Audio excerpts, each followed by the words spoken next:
Embarque, o podcast de todos os destinos. Prepare o passaporte e escolha o seu próximo destino de viagem. Para ouvir quinzenalmente em nitfm.pt. Olá a todos, sejam muito bem-vindos ao Cartão de Embarque. Estamos de volta a bordo de um novo episódio que desta vez parte à descoberta de um destino repleto de história.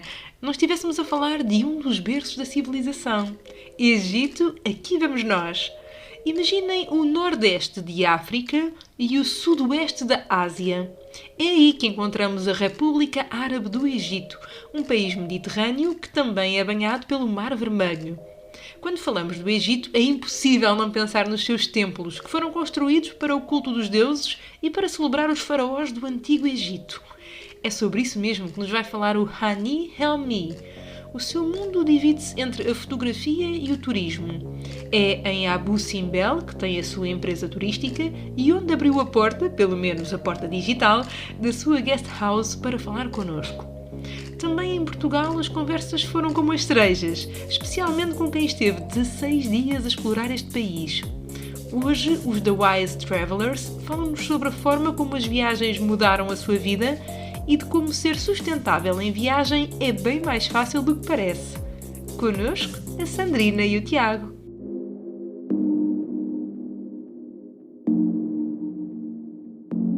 Eu sou a Sandrina, ele é o Tiago, o blog chama-se The Wise Travelers e surgiu quando nós fomos fazer uma viagem de 6 meses pela Ásia, que foi esse o mote principal do blog. Em todo o caso, o nosso blog permeia a sustentabilidade, pronto, tentámos também partilhar coisas nessa vertente e alertar para os problemas ambientais. E depois, de uma forma geral, partilhamos o que toda a gente partilha, portanto, dicas de viagem, como chegar, portanto, o que visitar, essas coisas assim. Sim, os relatos das nossas viagens e aquilo que a gente vivencia em termos de viagem e também outros assuntos, também, uma vez que está relacionado com a sustentabilidade, também nesse aspecto, às vezes dicas mesmo de casa que a gente possa dar, também o damos. Tentámos encontrar os dois temas, as viagens e a sustentabilidade. Eu queria começar precisamente por aqui, pela questão da sustentabilidade, das viagens sustentáveis, que vocês trabalham bastante. O que é que significa isto, de uma viagem sustentável? Olha, uma viagem sustentável portanto, partirmos do princípio, o que é que podemos fazer para melhorar, quando vamos de viagem, por exemplo, a comunidade local, como é que podemos ajudar na nossa viagem. É isso que também pretendemos quando vamos em viagem. Por exemplo, se calhar em vez de ficarmos em grandes cadeias de hotéis, preferimos ficar num alojamento mais local, sabemos que o nosso dinheiro está a ser gasto na comunidade, comprar souvenirs ou outro tipo de coisas localmente, ir a restaurantes familiares, por exemplo. Acho que é nessa vertente, a sustentabilidade. Acima de tudo, uma viagem totalmente sustentável é praticamente impossível hoje em dia e no futuro próximo. Pronto. Se é preciso a gente optar por um meio de transporte realmente não tenha qualquer impacto no meio ambiente, que é sempre aquilo que causa sempre o maior impacto, que é o transporte. Pronto. Nem sempre é possível a gente abdicar disso, também pela questão monetária e isso tudo, mas tentamos que tenha o menos impacto possível no ambiente e o maior benefício para a comunidade que nós visitamos, acima de tudo, que é os grandes beneficiados do turismo, que queremos que sejam as pessoas locais, pessoas que realmente precisam dessa ajuda e não companhias de turismo de nível mundial, que também que lidam com um mercado mais de luxo e essas coisas. Uma das, enfim, eu diria, desculpas que muitas vezes ouvimos de viajantes, enfim, turistas, aquilo que quisermos chamar, das pessoas que andam por este mundo, não é? Um bocado para tentar, às vezes, fugir, outras vezes é mesmo verdade, mas queria saber a vossa opinião. Mas é tão difícil tentar ser mais sustentável em viagem, é tão complicado. Vocês, o que acham sobre isto? É fácil? Já há mais condições para fazer isto aos dias de hoje? Eu acho que não é complicado, nós é que damos desculpas para tudo e mais alguma coisa para complicar, é mesmo assim. Porque realmente quando queremos, não é? Arranjamos sempre forma de facilitar as coisas. E hoje em dia há tanta informação e tanta coisa que podemos fazer que se calhar há uns anos atrás seria difícil, acho que hoje em dia não justifica, é mesmo isto. como eu disse há pouco, em relação às viagens, que nem sempre era possível abdicar delas, por causa do tempo que demoraria, uma viagem daqui para o Japão, por exemplo, se não fosse avião, a gente demoraria imenso tempo e pronto, a gente, infelizmente temos que trabalhar e o nosso tempo é limitado, então tentámos sempre que aquilo que não podemos minimizar, sim. minimizar. Mas, sem dúvida, aquilo que muitas vezes as pessoas não fazem não é uma questão de não poderem, mas sim porque não querem abdicar do conforto. Ou seja, as pessoas por norma, são comodistas e em vez de caminharem para chegar a determinado sítio, que demora, por exemplo, 2 ou 3 horas, preferem ir num autocarro ou com um guia turístico ou com um carro. E aí é por uma questão de conforto, não é por questão de não poderem ou por ser difícil. Realmente, a maior parte das pessoas são comodistas e têm realmente aversão a abdicar desse conforto. Vocês transportam esta ideia de sustentabilidade para as viagens, mas eu também gostava de saber como é que as viagens entraram na vossa vida e como é que vocês se decidem a fazer à estrada desta forma. Olha, foi mesmo uma mudança radical. Portanto, nós quando fizemos essa primeira viagem de 6 meses pela Ásia, foi mesmo a grande mudança da nossa vida, porque eu na altura estava a trabalhar, despedi-me para ir viajar, acho que foi mesmo desse princípio, estávamos um bocadinho fartos da vida que levávamos, queríamos um bocado mais de liberdade, e foi mesmo essa mudança também, portanto, começámos a viajar mais e também nos mudou a nós como pessoas, acho que fez todo o sentido, foi um conjunto de tudo. Sim, acho que, tal como nós, muita gente, sabe, nos últimos anos tem experienciado este tipo de mudança da vida, porque as pessoas começam a perceber que a vida não é só o trabalho, e a nossa vida, os anos são finitos, ou seja, nós não vivemos para sempre, e sentimos que estávamos a desperdiçar completamente, estávamos em profissões que não nos valorizavam e nós não tínhamos o interesse em manter. No meu caso, eu era enfermeiro e a Sandrina não estava contente mesmo com o trabalho. Portanto, foi mesmo ótimo essa quebra. Como eu disse, mudou-nos também como pessoas, não foi só para fazer a viagem, não sei o quê, andar a viajar, também pela experiência de nós próprios e do crescimento que tivemos depois disso. Gosto sempre de chegarmos a esta conclusão, acho que é tão bonito porque partilho muito dessa opinião, não é? Acho que é o melhor que podemos trazer das viagens, nem que seja uma pequenina coisa transformadora que nós sentimos cá dentro, acho que só por isso já valeu a pena. Nós hoje estamos aqui também para falar sobre o Egito especialmente. Como é que esta viagem surgiu? Porque é que decidiram ir até ao Egito? Olha, nós quando decidimos viajar, uma coisa que influencia muito é sempre, claro, o preço, não é? Esta viagem ao Egito foi o ano passado, 2021, em outubro, portanto, ainda estávamos ali na pandemia, ainda estávamos ali, os destinos alguns estavam fechados, outros estavam semi-abertos, tinham algumas restrições, e o Egito até era o que nos facilitava mais a entrada. Então começámos a ver as viagens, vimos umas viagens até porreiras, mais baratas, e também, como já tínhamos essa ideia do Egito, já vinha de trás, acho que o Egito até faz parte do imaginário de muita gente, não é? As pirâmides, a civilização, e nós também gostámos muito dessa parte da história, e então foi mesmo no ponto, portanto, foi mesmo um conjunto de fatores. Se estiver a dar um comentário sobre o Egito, a gente para sempre naquele canal e fica a ver, seja das pirâmides ou mesmo outras coisas, a história antiga do Egito é mesmo fascinante, e também juntámos o útil ao agradável, que era a possibilidade de viajar barato e ao mesmo tempo estar a viajar para o Egito, que é um dos destinos que quase toda a gente no mundo sonha ir uma vez na vida, porque as pirâmides, sem dúvida, é um grande feito da humanidade, e toda a gente, pelo menos que tem algum interesse pela história, tem curiosidade de visitar as pirâmides, e basicamente foi isso, o aliar de uma oportunidade com um sonho, basicamente, de uma vida de conhecer o Egito e, acima de tudo, a história do Egito, aquilo que nos levou a ir ao Egito, e o roteiro que nós pensámos para o Egito foi para realmente conhecer a história do Egito, não uma ponta à outra, porque só estava lá uma vida inteira. Muito tempo. Mas de uma forma resumida. foi isso precisamente que vocês também foram partilhando connosco e que partilham também no vosso blog com os vossos roteiros pelo Egito. E eu gostei especialmente de ver precisamente este contacto, precisamente pelo fascínio, tal como vocês falaram, que está no nosso imaginário, do Antigo Egito, das tumbas, das pirâmides. Como é que foi estarem lá? O que é que houve assim algum local que vos marcasse particularmente? Epá, isto agora não é um documentário, nós estamos mesmo aqui. Olha, uma coisa que eu tenho a dizer é o Egito não é só as pirâmides, porque tem tanta coisa para ver e eu gostei imenso das pirâmides e realmente é uma coisa extraordinária, mas há tantos sítios incríveis no Egito e quando a gente realmente está lá, presencia esse sítio, a gente fica, oh, uau, é estar a passar, lá está, de um documentário para a realidade, é mesmo uma coisa incrível. Sim, uma das coisas que muitas vezes nós falávamos quando estávamos nos sítios era o que é que terá acontecido aqui há 5.000 anos, há 10.000 anos, como é que eles viviam, o que é que eles faziam aqui. E assim, o sítio que nos marcou mais foi realmente o Vale dos Reis, em Assoalho. Sim. Estou a dizer corretamente. Pronto, o Vale dos Reis, Luxor, peço desculpa.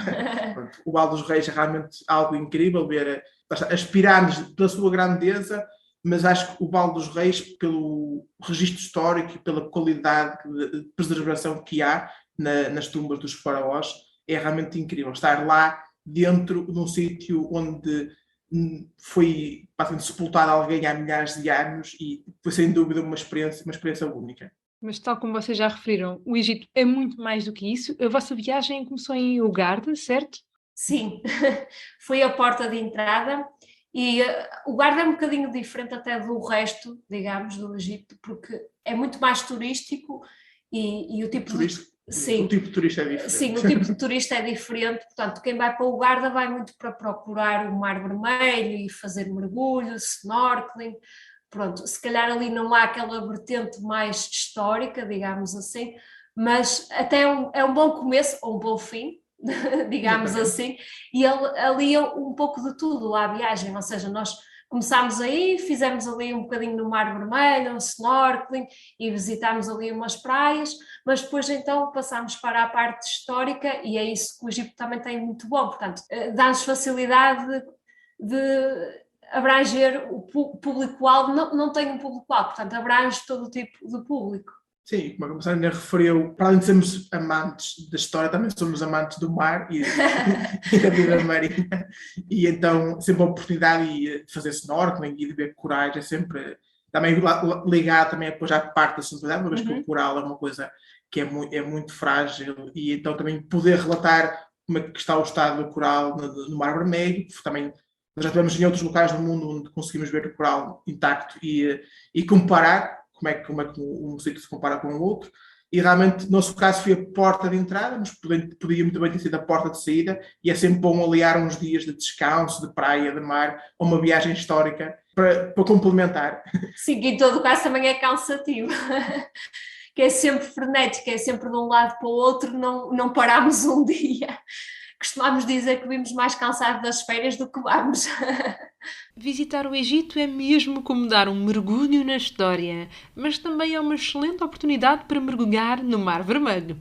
Afinal, este é um dos destinos preferidos de mergulhadores de todo o mundo. Daqui a pouco vamos recapitular todo o percurso que a Sandrina e o Tiago fizeram. Para já, rumamos a Abu Simbel para nos encontrarmos com o Hani. Ora, Abu Simbel fica bem no sul do país, apenas a 45 km do Sudão, como nos explicou. Lá encontramos o Lago Nasser e um complexo de 2 templos escavados na rocha, um dedicado a Ramsés II e o outro a Nefertari, a sua primeira esposa. A construção dos templos levou cerca de 20 anos a ser concluída e, aos dias de hoje, 2 vezes por ano, a magia acontece. O sol atravessa o templo ao amanhecer e ilumina as estátuas dos deuses. É o Festival do Sol, que acontece nos dias 22 de fevereiro e 22 de outubro. Mas atenção que uma das 4 estátuas no seu interior nunca viu a luz do sol. É a estátua de Ptah, o deus das trevas. We have a desert here. We have one of the biggest lake in all of the world is Lake Nasser, okay? You can imagine really when you stay nearly to the big lake, and also we have two temple is be wonderful temple for second Ramses and Queen Nefertari. And he tried really, second Ramses, to try to approve it, how he's love the Nubian woman. You know, it's second Ramses loves this woman, and this woman is not from the royal blood, and she's from that area. She's a Nubian, okay? And he tried to make it here as a god. And he made for him a small temple behind his temple, okay?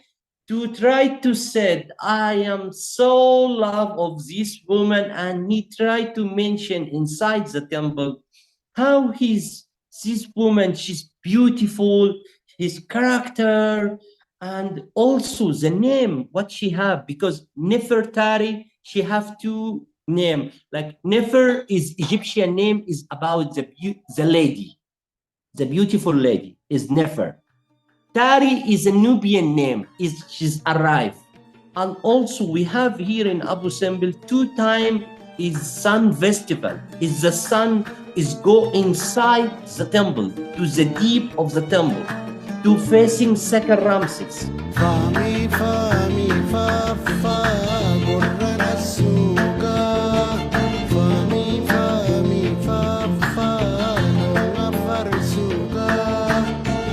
Okay, 2 times in a year, in 22 October and 22 February, okay?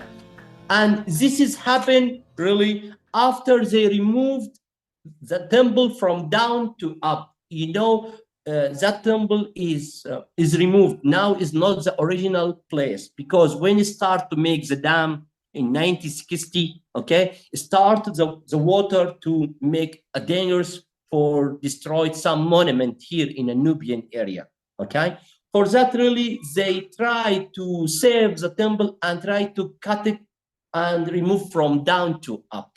For that, really, Abu Simbel, one of the best town for the tourists, and also for, you know, for the landscape, for the photo here, is amazing. It makes in between. We have some farm in Toshka, and we have a desert, and we have a lake. We have a migration of bird here. You can imagine so many different birds, falcon and flamingo. The time for the flamingo here, if you can see the white flamingo in the lake, when they're dancing in morning, oh my God, really, it's beautiful. It's amazing.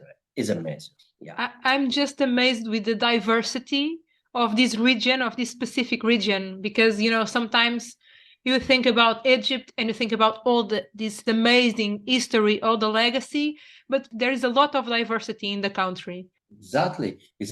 Here in Egypt, really, it's every place have something special. Like when you speak about Abu Simbel, this festival I mentioned for you, the 2 times in 22 October and 22 February, all of the world is coming to Abu Simbel, is focused about Abu Simbel. You know, all of the dancer from all of the world is coming here to make one show in the front of the temple, and also they make it another party in a downtown. For that, really, they stay completely one night waiting exactly in 21 October and 21 February, waiting for the sunrise. All of the people not sleeping in that day. You can imagine we stay inside the temple all of this night. You can imagine we go to the temple inside from around 2:30 in the morning, okay? And waiting until 6 o'clock to the sunrise. And also about the sun when go inside the temple, you know, it's 4 statues in the end of the temple. It's Betah, and after that Amun, and after that second Ramses, and Ra-Khor Afti, okay? Betah is the god of the darkness. For that, he stay in the dark. The sun is not going to him, is only going to the another 3. You can imagine how they smart, how is doing that. Really, Abu Simbel is one, for me, it's in Egypt, the pyramids, and the temple of second Ramses and Queen Nefertari, one of the great things inside Egypt. I am just amazed, and I'm really curious about this, especially these festivals, I'm really curious to see how it is. What about the rest of the country? Are there other places maybe that you really like or that you advise people to go there? Yeah, really. In second place after Abu Simbel in the north is Aswan. Aswan is one of the best town, also the Nubian place, okay? And also you can enjoy it with the River Nile and the story for Temple of Phila about Isis and Osiris. And also, if you try to go after Aswan, you will go to Luxor, and in the way you will see so many different temples, Komombo and Isna, okay? And you will find really in Luxor so many monuments. And after that, really, for me, I love it in Egypt is Hurghada. I love the diving, really, and it's be different world, and you can see all of the fish and the color for under the water. Really, Egypt, it's different things is not only about temple. No, you can enjoy it with so many things, with so many things. If you go also to Dahab and see McDiving in a blue hole in Sharm el-Sheikh, oh my God, it's you are like in a paradise there. And we were speaking about these different regions, different cities, a lot of amazing and impressive temples. But I was also wanted to ask you, what about the people of Egypt? How would you describe the people? Really, it's people in Egypt. Really, it's like something is very soft. I'd like to telling you, Egypt is very big and is different really. If you see the North people, okay, it's different about Upper Egypt and about the South for the Nubian, but it's something common between all of the Egyptian, okay? You will feel safe every place in Egypt. And this is wonderful things, really. You can feel it. All of the tourists, they are feeling about that. In my area, really, it's like when you stay in a small places, okay, everybody is know everybody. When my guest is arrived from, all of the people speak to me, call me, honey, you have a guest is asking about safari, Abu Simbel, and he want to come to you. So many phone for the same person. you can imagine. And also, really, if you go to the bigger place, you can go in the midnight alone. Nobody will lock you. Nobody will start. It's different, really, for Egypt especially, okay? If you need any help, you can ask immediately, like any people. They will helping you in Aswan or Abu Simbel or Luxor, all of that place. When you walk behind the home, okay, the people, they immediately invite you. Come, you can drink tea if you want. One day you will be here, okay, and we will walk together here, and you will find all of the people have wonderful smiling. It's different. I know, really, in Cairo, because the capital place is having some stress, is not like here, okay? But when you go to South, really, it's people, it's feeling so many happy inside. Even they are not very rich, even they are not having everything, but here is completely different about the energy for the people, really. Uma energia bonita e feliz que também sentimos na voz do Hani. Além de nos ter falado das particularidades de Abu Simbel, também nos deixou muitas dicas, especialmente no que toca a templos. Ora, além do templo de Abu Simbel, ele falou-nos do templo de Phila, um dos mais belos e melhor conservados e que foi construído em homenagem a Isis. Ainda por cima, este templo encontra-se numa pequena ilha à qual só se pode chegar de barco. É que nem dá para imaginar. De resto, também tirei notas sobre o templo de Komombo e o templo de Esna. Para quem gosta de mergulho, ficámos ainda a saber que Dahab é uma ótima escolha. E sabem quem é que também esteve em Abu Simbel e em muitos destes sítios? A Sabrina e o Tiago, que recordam o seu percurso pelo país. Portanto, nós começámos por Uganda, depois fomos para Luxor e depois Assuão, mais a sul, e em Assuão nós fazíamos mesmo questão de ir a Abu Simbel, que é demorado, demorou-nos um dia inteiro de viagem, porque são horas e horas a andar de carro e não vês nada, é praticamente areia só. É mesmo cansativo, mas vale a pena, sem dúvida. Sim. Depois, nós na altura, depois voltámos para trás, apanhámos o comboio e fomos para o Cairo. Sim, foi de Assuão para o Cairo, durante a noite no comboio noturno. Sim, é uma experiência incrível, aconselho a toda a gente. Tínhamos refeições incluídas, até tinham várias opções nas refeições e também... o facto de irmos de comboio à noite também nos fez, portanto, a gente saiu às 5 da tarde, chegámos no outro dia às 8 da manhã, portanto, ótimo. Foi uma noite de viagem, ótimo. No outro dia conseguimos explorar o Cairo. Depois do Cairo, nós ainda fomos ao White Desert e queríamos principalmente ficar lá a dormir, porque nunca tínhamos tido uma experiência no deserto, de dormir no deserto, mas nós gostámos imenso. Foi das experiências mais incríveis que tivemos até hoje. Sem dúvida. Arrisco-me a dizer que o contexto histórico, toda a panóplia histórica que se vê no Egito, as pirâmides, as tumbas, é incrível. Mas aquele momento em que nós vimos o nascer do sol no deserto, o silêncio, era uma coisa mesmo de pasmar. Arrebatadora, sim. Porque ver aquele sol a nascer na linha do horizonte e não ouvirmos mesmo nada, completamente nada. O som... Parece que estávamos dentro de uma câmara de vácuo em que não soube nada. E foi uma experiência que ainda hoje me marca e me arrepia, só de falar nisso. Sinto-me arrepiado. Uma coisa espiritual mesmo. Sem dúvida mesmo. E vocês antes falavam aqui também desta viagem no comboio noturno, mas vocês também andaram de autocarro, certo? Andamos, portanto, quando fomos de Uganda para Luxor, a viagem não era muito longa, eram cerca de 4 ou 5 horas de autocarro.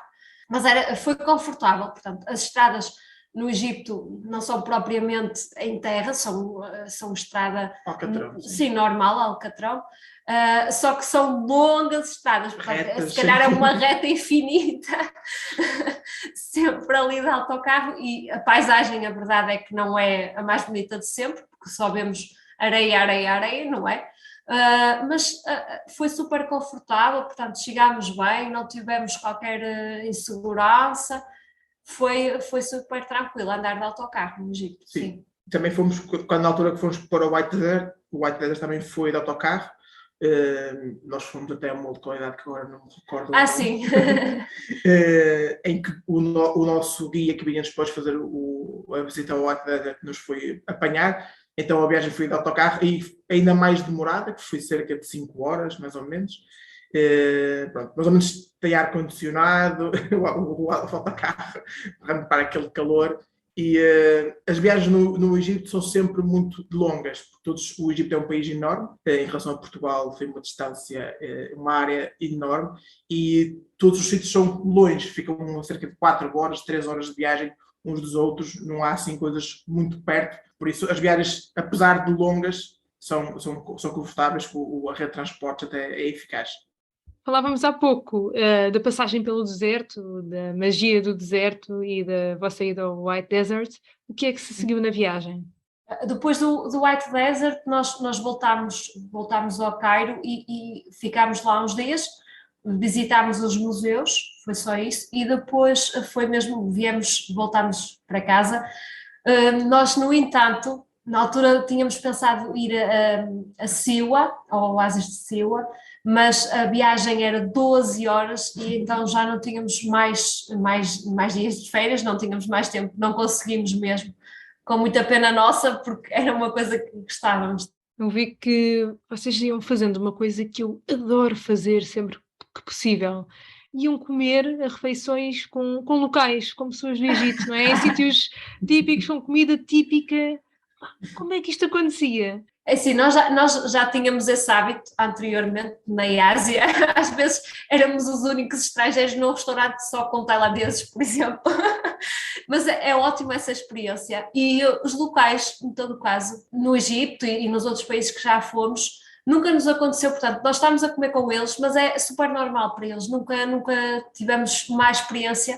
Normalmente os restaurantes locais, a comida é melhor, porque é a comida tradicional deles e feita para eles, ou seja, não estão com aquela questão de agradar aos turistas e, sem dúvida, uma das coisas também que nos leva a viajar é, sem dúvida, a gastronomia, e experimentar a gastronomia do ponto de vista local faz toda a diferença. Nós experimentámos coisas lá no Egito que provavelmente se estivéssemos num hotel de 5 estrelas num resort nunca experimentaríamos.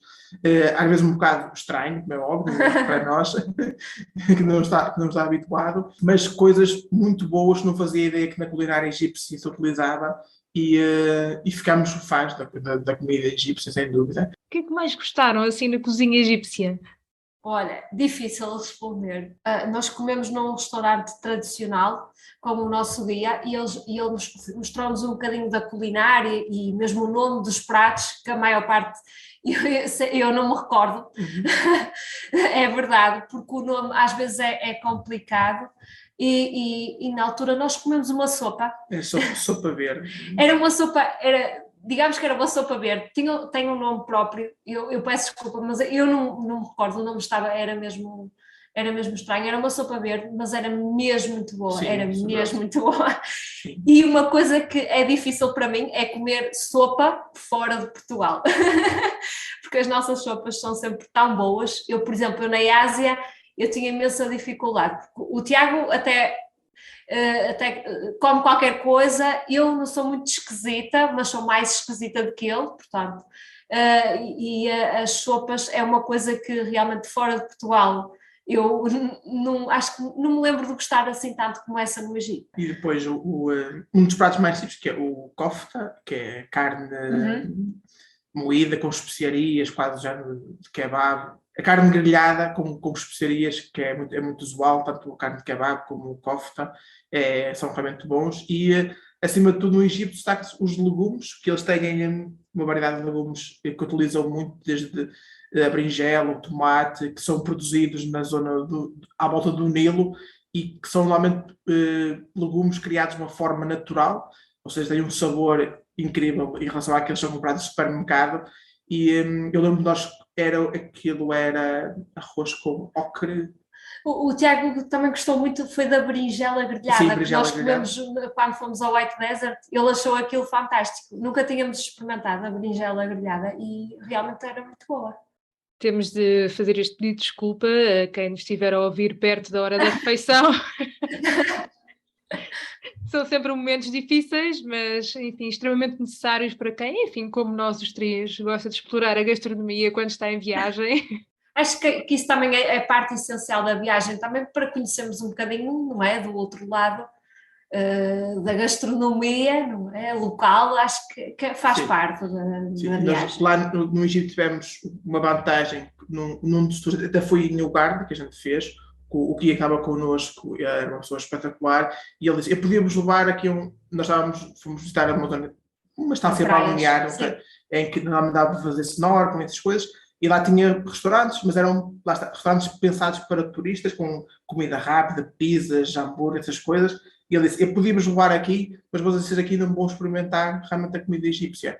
Então nós fomos, aquilo era uma aldeia, mesmo perdida no meio do nada, turistas não tinha ninguém, aquilo era realmente não era para turistas, e nós fomos almoçar, jantar às 4h30, 5 da tarde, que normalmente uma das coisas também que nos aconteceu no Egito foi fazer uma refeição por dia, passámos, em vez de 2 refeições, fazíamos muito isso, e mesmo os próprios egípcios costumam fazer isso, costumam almoçar a meio da tarde e depois já não voltam a comer até à noite. E ele levou-nos a um restaurante local, que era um sítio onde provavelmente só vai levar lá quem aquele guia normalmente leva com ele. E foi onde comemos a sopa, o arroz com passas e todas aquelas especiarias egípcias que eles utilizam, que é super delicioso. Os dias de hoje, quando olham para essa viagem, o que é que vos surge? O que é que esta viagem vos deixou? Olha, acima de tudo foi conhecimento histórico, porque, claro, nós vemos documentários e documentários sobre o Egito, mas estar lá localmente, ter essa experiência, e acho que há muita coisa que não sabemos sobre a civilização, que não passa, não é, nos documentários, e lá temos essa experiência em loco, e acho que foi sobretudo isso que mais me marcou, digamos assim, desse ponto de vista. Sim, sem dúvida. E nós optámos por uma grande parte do percurso, tirando o Cairo e o Garda, foi com um guia que era egiptólogo. Pronto, também por causa de nos poder transmitir esse conhecimento. Reconhecemos que foi a mais-valia estar com ele, é uma pessoa realmente muito experiente nessa parte e para além de conhecer os sítios e a história deles, como é que se originaram, como é que foi criado, foi realmente aquilo que mais marcou foi ver pela perspectiva de um egípcio a história do Egito. Ele próprio contar, não por aquilo que nós vemos nos documentários, normalmente são feitos por egiptólogos estrangeiros, e não.